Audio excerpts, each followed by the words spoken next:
জনস্বাস্থ্য প্রকৌশল অধিদপ্তরের পরবর্তী প্রধান প্রকৌশলী হতে এরই মাঝে শুরু হয়েছে দৌড়ঝাঁপ।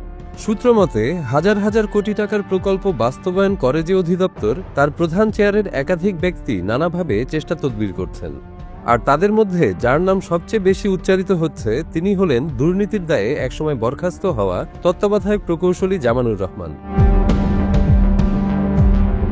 জনস্বাস্থ্য প্রকৌশল অধিদপ্তরের বহুল বিতর্কিত প্রধান প্রকৌশলী তুষার মোহন সাধু খা অবসরে গেলে এই পদে চলতি দায়িত্ব দেওয়া হয় মীর আব্দুস শহীদকে।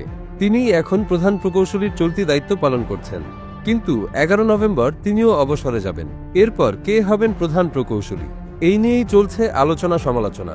জানা গেছে এই পদ বাগিয়ে নিতে মন্ত্রণালয় এবং বিভিন্ন রাজনৈতিক সুপারিশে ব্যস্ত রয়েছেন ঢাকা সহ বিভিন্ন জেলায় কর্মরত 4 জন তত্ত্বাবধায়ক প্রকৌশলী। সূত্রমতে এই 4 জনের মধ্যে রয়েছেন জামানুর রহমান, যিনি বর্তমানে ফরিদপুর সার্কেলের তত্ত্বাবধায়ক প্রকৌশলী হিসেবে কর্মরত রয়েছেন। মজার বিষয় হলো, একসময় দুর্নীতি আর অনিয়মের দায়ে তাকে সাময়িকভাবে বরখাস্ত করা হয়েছিল এবং তার বিরুদ্ধে মামলা করার সিদ্ধান্ত নিয়েছিল খোদ মন্ত্রণালয়। ফ্যাসিস্ট আওয়ামী লীগের সুবিধাভোগী এই সরকারি কর্মকর্তা সবকিছু ম্যানেজ করে ফের স্বপদে বহাল হন। জানা গেছে এবারও ম্যানেজ প্রক্রিয়ায় তিনি প্রধান প্রকৌশলীর মতো লোভনীয় পদে যাওয়ার জন্য সর্বোচ্চ তদবির চালিয়ে যাচ্ছেন। তার দুর্নীতি নিয়ে একাধিক গণমাধ্যমে আগেও সংবাদ প্রচার হয়েছে।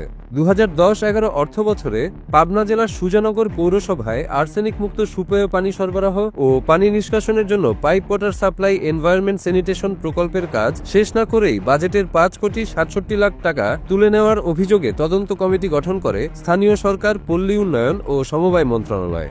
তদন্ত কমিটি অভিযোগের সত্যতা পেয়ে জামানুর রহমানের বিরুদ্ধে মামলার সুপারিশ করে। প্রায় 1 যুগ পর 2022 সালের 17 অক্টোবর স্থানীয় সরকার বিভাগ একটি প্রজ্ঞাপন জারি করে জামানুর রহমানকে সাময়িকভাবে বরখাস্ত করে এবং বিভাগীয় মামলা রুজু করার প্রজ্ঞাপন জারি করে। পরবর্তীতে মন্ত্রণালয়ের নির্দেশে জামানুর রহমানের বিষয়ে একটি তদন্ত কমিটি গঠন করা হয়।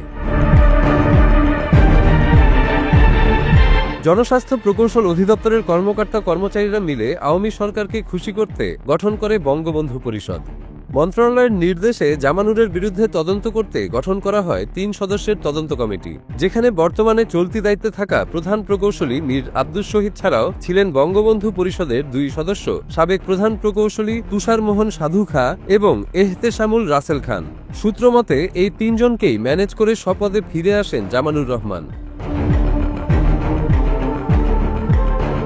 ঘটনাটি জানতে জনস্বাস্থ্য অধিদপ্তরে গেলে প্রধান ফটকেই বাধার সম্মুখীন হয় নাগরিক টেলিভিশনের প্রতিনিধি।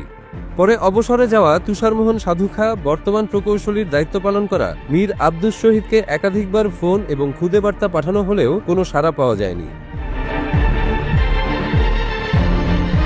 প্রধান প্রকৌশলীর পদ বাগিয়ে নিতে দৌড়ঝাঁপ করা জামানুর রহমানের সঙ্গে এ বিষয়ে যোগাযোগের চেষ্টা করেও কোনো সাড়া পাওয়া যায়নি।